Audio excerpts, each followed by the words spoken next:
नमस्कार दोस्तों, C S पैम में आप सबका एक बार स्वागत है। मैं आज एक कट ऑफ लेकर मैं आया हूँ किसका, तो टेक्नीशियन ग्रेड 3 BSPHCL का। चूँकि इसका एग्जामिनेशन ख़त्म हो गया है, तो एग्जामिनेशन 11 से चला 22 तारीख तक। बट बीच में एक प्रॉब्लम खड़ा हुआ, वो है 14 तारीख का। तो थर्ड शिफ्ट गया जी में एक सेंटर है जो कि उसका एग्जामिनेशन रद्द हो गया। अभी तक उसका कोई नया नोटिफिकेशन कोई जारी नहीं है उसके बारे में।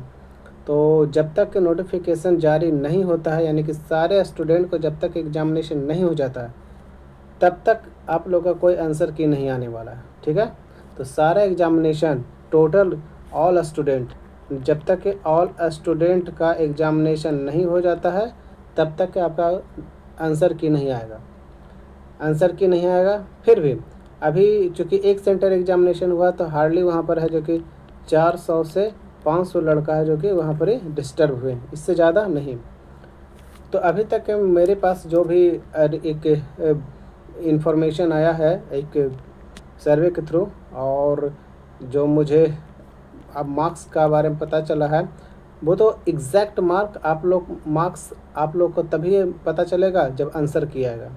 लेकिन जब से आप लोग निकलते हैं एग्जामिनेशन सेंटर से, तो एक एक्सपेक्टेशन आप लगाते हैं, सर मैंने जो कि 58 अटैम्प्ट मेरा सही है, 68 मेरा सही है, 72 सही है ना।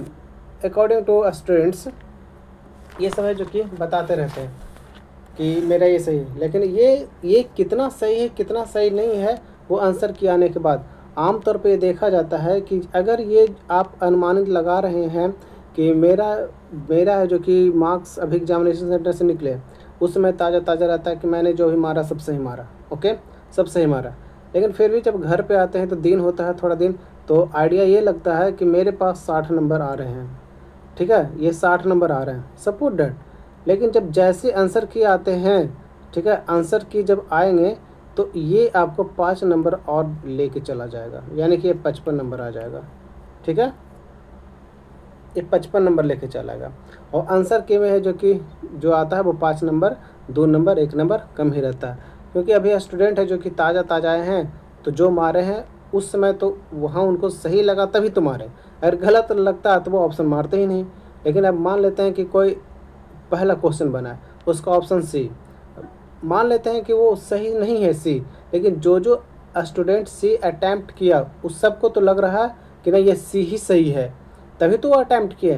नहीं तो अगर वो रहता है कि नहीं ये बी सही है, तो वो सी क्यों अटैम्प्ट मैंने कि टिक आउट करते, वो तो बी ही टिक आउट करते।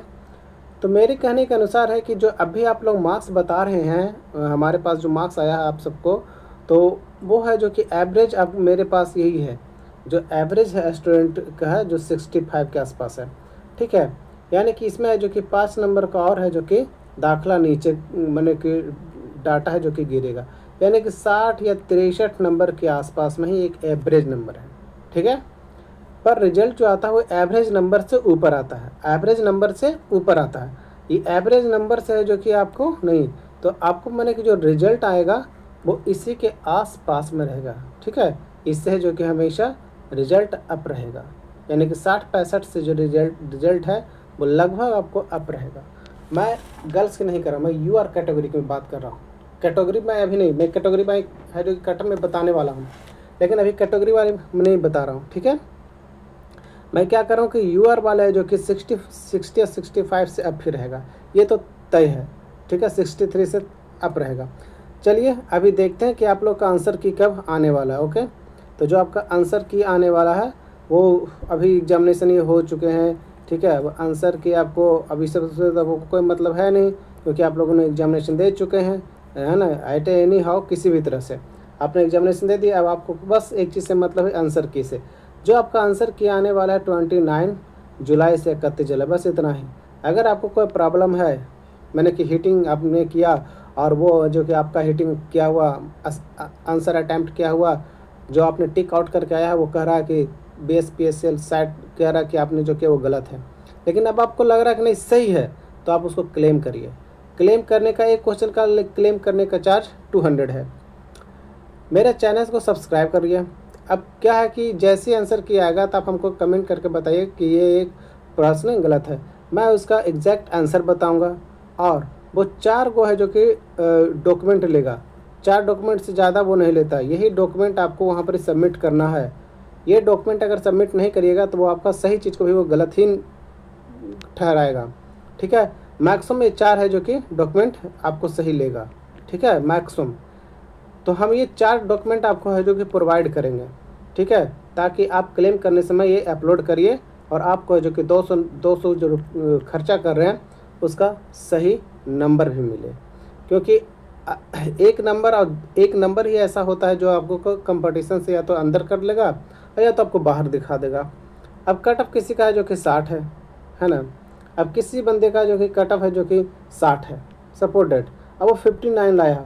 अब बताओ वो इतना नज़दीक जाके अगर वो आएगा तो बता रहे हैं कि इसको 1 महीना उसको हजम नहीं आएगा, उसको लगेगा क्या हमसे गलती हुआ, क्या भूल हुआ, 1 नंबर की अहमियत वहाँ पे आ जाता है।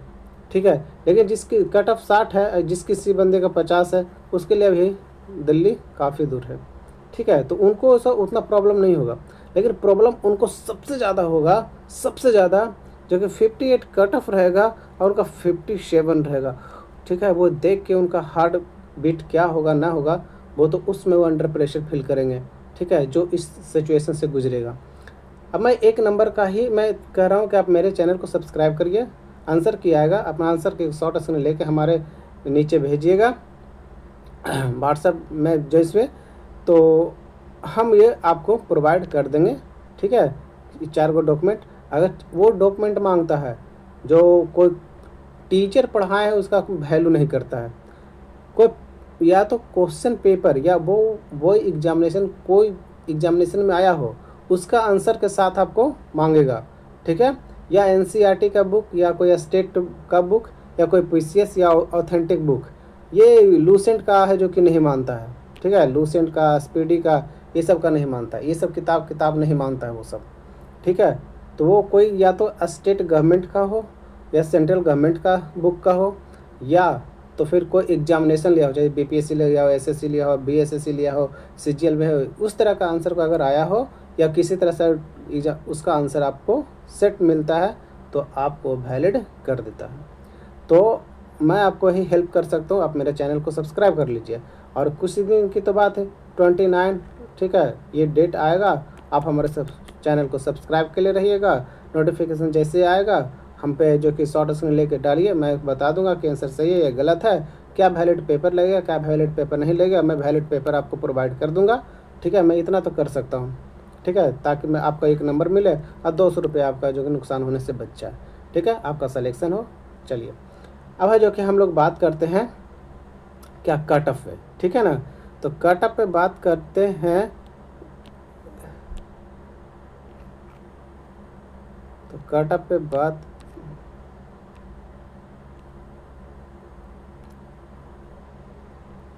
चलिए कट ऑफ पे बात करते हैं। तो सबसे पहले देख लेते हैं कि आपका सीट कितना है ना, क्योंकि बिना सीट देखे हुए कुछ कह नहीं सकते। तो आपका जो टोटल सीट की संख्या है वो आपका, एक जस्ट 1 मिनट, थोड़ा सा प्रॉब्लम है लिखाई में। टोटल आपका जो सीट है टेक्नीशियन ग्रेड 3 का, तो मैं पेन से मैं लिख देता हूँ। ओके, ये मैं पेन से लिखता हूँ, टेक्नीशियन टीसी, ठीक है, ग्रेड 3। ओके, टोटल जो यहाँ पर आपका जो सीट है, टोटल सीट आपका है कितना, 2156, बस इतना ही है। ठीक है, इससे ज़्यादा नहीं है। तो अब जरा हम कट ऑफ की बात करते हैं। ओके, चलिए, तो कट ऑफ मैं शुरू करता हूँ। सबसे पहले यूआर कैटेगरी, यानी कि आप जनरल जिसको कहते हैं, यूआर कैटेगरी का पहले आप देख लीजिए कि इसमें सीट कितना है। यूआर कैटेगरी का जो सीट है आपको 863 है। इसमें कोई रिजर्वेशन नहीं होता। ठीक है, इसमें कोई रिजर्वेशन नहीं होता। इसमें जिसका इस नंबर में आ जाता है वो चाहे एससी हो, एसटी हो, पीएच कैंडिडेट हो या कोई भी हो, वो सारे के सारे इसमें आ जाएंगे। ईडब्ल्यूएस कोई भी हो। ठीक है, तो मैं इसका जो कट ऑफ मैं जो देने जा रहा हूँ, जो मार्क्स है, अभी जो मार्क्स है आपका रॉ मार्क्स, ठीक है, मैंने आफ्टर नॉर्मलाइजेशन, चूँकि आंसर की आएंगे उसके बाद एक नॉर्मलाइजेशन। अब नॉर्मलाइजेशन में है जो कि जब आएंगे तो मैं बताऊंगा। नॉर्मलाइजेशन में कुछ मार्क्स बढ़ेंगे, किसी को उतना ही रहेगा, किसका बढ़ेगा। तो मैं अगला जो वीडियो बनाऊंगा वो नॉर्मलाइजेशन में किसका मार्क्स बढ़ेगा, कितना बढ़ेगा, किसका मार्क्स नहीं बढ़ेगा और किसका मार्क्स उतना ही रहेगा। तो मैं अभी जो मार्क्स बता रहा हूँ, जैसा लोग कमिटमेंट में जो किए हैं वो मैं बता रहा हूँ यू आर का।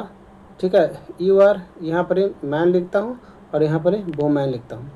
तो यू आर जो मैन का है मैं आपको दे रहा हूँ 68 से 70। ओके, इससे एक नंबर कम भी ले सकते हैं, एक नंबर, लेकिन इससे आप 2 नंबर ज़्यादा भी ले सकते हैं यू आर कैटेगरी का। गर्ल्स का मैं देता हूँ क्या 58 से 62। ठीक है, इसमें आप सिर्फ एक नंबर प्लस कर सकते हैं, आगे 63 64 तक जाएगा, इससे ज़्यादा नहीं। लेकिन जो अगर माइनस करने की बात आएगा तो आप इसमें 3 नंबर आप माइनस कर सकते हैं। ठीक है, इसलिए मैं बोल रहा हूँ कि अभी जो 35% में जो अदर स्टेट वाले भी आ जाते थे अब वो नहीं आएंगे। अब सिर्फ इसमें बिहार का ही गर्ल्स इसमें घुसेंगे, तो ए है जो मार्क्स है वो और नीचे आएंगे। ठीक है, ए और नीचे आएंगे, इसीलिए मैं कह रहा हूँ कि ये नीचे आएंगे। और अब है जो कि क्या ये हाई क्यों होगा, क्योंकि जो लड़के ऑलरेडी फार्म भर चुके हैं, चलिए उसमें अदर स्टेट में बॉयज़ से कुछ तो अच्छा कैंडिडेट होंगे गर्ल भी, जो कि लड़का वाला सीट आके कैप्चर करेंगे। ठीक है, अगर पहले अच्छा रहते तो कैप्चर नहीं करते।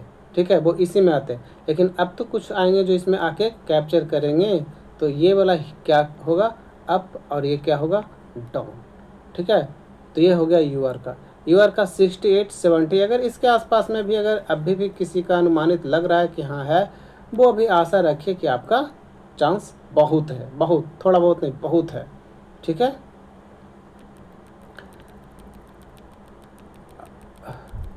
अब है जो कि ये आपको कट ऑफ इतना चला गया यू आर का। ओके, अब यू आर के बाद आता है AWS। AWS इसकी सीट की संख्या कितना है AWS का 215 टोटल सीट है, सिर्फ 215। अब मैं मैन का है जो कि यहाँ पर देता हूँ बॉयज़ का, और यहाँ पर है जो कि गर्ल्स का। ठीक है, तो इसका मैं कट ऑफ दे रहा हूँ क्या 60 से 62 तक। ठीक है, अब इसमें अगर डाउन करने का रहेगा तो आप इधर 2 नंबर डाउन करिए और इधर 1 नंबर अप करिएगा। ठीक है, बस 63 इधर जा सकता है और इधर है जो कि आपको 58 भी जा सकता है। ठीक है, ये बॉयज़ का है जो कि चला गया। अब मैं गर्ल्स का जो बताने जा रहा हूँ वो है आपको 50 और 52, क्योंकि बॉयज़ और गर्ल्स में कम से कम 8 नंबर 6 नंबर 10 नंबर का जो कि डिफरेंस होता है, इस तरह के बता रहा हूँ। ठीक है, तो ये दोनों का बीच का जो डिफरेंस है लगभग 6 नंबर से 8 नंबर के बीच में डिफरेंस होएगा ही होगा। ठीक है, समझे। तो मैं ये 50 है, ये 50 से अब नीचे आ सकता है, शायद 2 नंबर या 3 नंबर में नीचे जाए, लेकिन इसमें जो अप होने के चांस है जो सिर्फ 1 या 2 नंबर है जो कि अप होगा, इससे ज़्यादा नहीं होगा। ठीक है, ये जो जस्ट इसका है जो कि रिसिप्रोकल हो जाएगा, एकदम रिसिप्रोकल उल्टा हो जाएगा। जो इसमें बढ़ने चाहिए वो उतना घटेगा, जो इसमें घटेगा उसमें उतना बढ़ेगा, बस। ओके, अगर आप इतने नंबर पे जो आप देख रहे हैं अपने आप को, तो आप इसमें अनुमान लगाइए। ठीक है, क्योंकि इतना हाई कट ऑफ जाने का एक और वजह है ना, ठीक है, कि सिंगल एग्जामिनेशन है, डबल एग्जामिनेशन है नहीं। डबल एग्जामिनेशन रहता तो अनुमानित है कि और नीचे आता। ठीक है, ये मैं रॉ बता रहा हूँ, ठीक है, ना कि आफ्टर नॉर्मलाइजेशन बता रहा हूँ। एससी की सीट की संख्या जो कि 345 है, एससी सीट की संख्या जो कि 345 है। अब 345 में जो कि ये इधर बॉयज़ में लिख देता हूँ और इधर गर्ल्स लिखता हूँ एससी कैटेगरी का। तो एससी कैटेगरी का मैंने जो अनुमानित अभी लगाया हूँ 55 से जो कि 59 के बीच में होना चाहिए, और गर्ल्स का जो कि 46, ठीक है, जो कि 49। इसमें जो कि आप इसमें 3 नंबर डाउन रखिए, इसमें प्लस 1 नंबर है जो कि रखिएगा, और इसमें है जो कि आप प्लस है जो कि आप 2 नंबर रखिए, और इसमें हाँ इसमें है जो कि माइनस में जो कि इसमें है जो कि आप माइनस में जो कि 2 नंबर रखिए, लेकिन प्लस में आप 3 नंबर रखिए, ठीक है, क्योंकि 60 का क्रॉस कर सकता है ऐसी कैटेगरी का। और माइनस में जो कि 2 नंबर मैंने कहा। ओके, सीट की संख्या 345 है, बहुत ज़्यादा नहीं है, क्योंकि एग्जामिनेशन भी अच्छे लंबा हुआ और स्टूडेंट भी लंबे समय तक चले हैं, ठीक है। एससी कैटेगरी के बाद आ जाते हैं आपको, एससी के बाद एसटी। एसटी की सीट बहुत कम है। चलिए ईबीसी पे आते हैं पहले। ईबीसी, ईबीसी का सीट की संख्या कितना है? 3, 8 और 8। अब यहाँ बॉयज़ और यहाँ पर गर्ल, क्या अनुमान लग रहा है? जरा आप लोग भी एक अनुमानित लगाए होंगे आपस में बात करने के बाद। मैं इसमें कह रहा हूँ कि 58 से 60 बन जाएंगे बॉयज़ में, और गर्ल्स का है जो कि 48 से 51 के बीच में आएंगे, ठीक है। अब इसमें जो कि आप 1-2 नंबर आगे पीछे रख लीजिए, आप इसमें +3 ऐसे माइनस, इसमें जो कि -2 इसमें +3, ठीक है। इसके बीच में आप अगर आ गए तो अब इसमें है जो कि आप और डाउन जा सकते हैं। इसमें आप जाने का रहेगा तो बस 1 नंबर या 2 नंबर, इससे ज़्यादा अप नहीं होगा। ओके, ये गर्ल्स का है। ईबीसी का, इस ईबीसी का जो कि ठीक ठाक रहता है सीट, उसका कट ऑफ है जो कि एवरेज रहता है, वो ज़्यादा फ्लैक्चुएट नहीं करता है ईबीसी का कट ऑफ। समझ जाते हैं, जो कट ऑफ आता है यूआर का, उसके बाद है जो कि बीसी का। ईबीसी के बाद आ जाते हैं बीसी, ठीक है। बीसी में जो कि अब बीसी की सीट की संख्या कितना है? 258 है जो कि बॉयज़ का है, और 65 है जो कि गर्ल्स का है, ठीक है। तो यहाँ पर बॉयज़ का और यहाँ पर गर्ल्स का, क्योंकि इसकी कट ऑफ और नीचे जाएगा। 65 से 68 बॉयज़ का है, और गर्ल्स का है जो कि 55 से 59, क्योंकि ये गर्ल्स है जो कि बॉयज़ में भी एंट्री करेगा। तो इसका मतलब कि ये है जो कि मैंने कि माइनस में जो कि 4 नंबर नीचे जाइए, और ये है जो कि आप अगर प्लस करने का रहेगा तो 2 नंबर प्लस करिए बस। और इसमें है जो कि बॉयज़ वाले में क्या है कि बॉयज़ वाले में अगर 65 है, ये प्लस करने में है तो कि 3 नंबर, और माइनस करने का है तो बस 2 नंबर। ओके, अगर कि यानी कि 63 यानी कि 70 बन भी जा सकता है, और ये जो कि 65 तो 63 ये इतने के बीच में जा सकता है, ठीक है। अब चलाते हैं, ये हो गया। अब बात आ गया एसटी का। अब चूँकि एसटी में सिर्फ सीटों की संख्या सिर्फ 22 है, ठीक है, 22 है एसटी का। एसटी तो मैं इसमें अनुमान लगाऊँ कि एससी से कुछ नंबर इसका कट ऑफ है जो कि ज़्यादा रहेगा। ये मैं बॉयज़ कर देता हूँ, और ये 48 to 50 ये मैं गर्ल्स कर देता हूँ, ठीक है। 1 ही 2 नंबर एससी कैटेगरी से ज़्यादा रहेंगे। अब दो के और, एक हो गया आपका ये पीएच कैंडिडेट का, और दूसरा होगा स्वतंत्रता सेनानी का, ठीक है। भारतीय स्वतंत्रता सेनानी जो होता है ना, फ्रीडम फाइटर वाला, फ्रीडम फाइटर, ठीक है, एफएफ, ये और ये। तो जो ऐसी कैटेगरी का है, चूँकि आप लोग का जो कि शायद 5% पर अच्छा अलग से है, ठीक है। तो जो ऐसी कैटेगरी से है उससे आप -3 नंबर और नीचे डाउन लेके चलिए, वही आपका पीएच कैंडिडेट का और फ्रीडम फाइटर का लगभग रहेगा। ओके, तो अब ये इंतज़ार करिए आप सब मिलकर कि कब आता है आंसर सेट। आंसर सेट के बाद अपना नंबर है जो कि हमको कमेंट में डालिएगा। कमेंट में डालने के बाद हम आपको एक एग्जैक्ट, मैंने एक्सपेक्टेशन को लगाता, एग्जैक्ट तो नहीं, क्योंकि हम तो अगमागानी है नहीं, या भविष्य फ्यूचर देखे नहीं, जाने नहीं। आप लोग का है जो कि एक्टिवेशन के कारण ही है, जो कि आप लोग जो हमें फीडबैक देते हैं नंबर से, वही नंबर से एक हम लोग अनुमानित लगाते हैं, ठीक है। वो आपका नंबर अब प्लस जो मार्केट में चल रहा है कट ऑफ, ठीक है, एक एग्जामिनेशन का कंपटीशन, वही देख के हम लोग है जो कि एक अनुमानित लगाते हैं, ठीक है। इससे ज़्यादा हम लोग नहीं, अब हमें कोई कान में आके फुसफुसी नहीं कर देता है, ठीक है। ऐसा नहीं कि हम लोग कभी कभी एकदम हमेशा सही होते हैं, कभी कभी सही होते हैं, कभी कभी सही भी ना हो पाते हैं, ठीक है। लेकिन एक अनुमानित यही है कि जो नंबर है उसी के आगे पीछे हो सकता है, इससे ज़्यादा नहीं। यूआर वाले को बहुत ज़्यादा डैमेज इस पर होने वाला है। वजह है कि जो सरकार है जो कि सीधे 35% जो महिलाओं को जो कि बाहर वाले को हटा दिया, तो वो सीधे अब वो फार्म भर दिए, एग्जामिनेशन दे दिए, तो वो भी तो राइट बनते हैं कि हमारा रिजल्ट हो, ठीक है। तो वहाँ से हमको निकाल दीजिएगा, तो क्या हमको अलग दीजिए ना जी। तो अलग देंगे तो वो कहाँ जाएंगे, सब के सब है जो कि EUR में जाएंगे, ठीक है। तो EUR वाला का जो कि थोड़ा समस्या अप रहेगा, और जो EUR कैंडिडेट में है जो लेते थे आरक्षण वो डाउन में रहेगा, ये गर्ल्स का और ये बॉयज़ का, ठीक है। तो जो मैं ये लगाया हूँ उसमें हो सकता है कि और इंक्रीज हो, बाकी जो कैटेगरी है वो लगभग एग्जैक्टली आसपास में वैसा ही रहेगा, वो बढ़ने वाले नहीं हैं, ठीक है। बाकी हम लोग फिर मिलते हैं कब, जब आंसर की आता है तो, यानी कि 29 को। तब तक के आप लोग एंजॉय करिए, दूसरे एग्जामिनेशन दीजिए। Okay bye.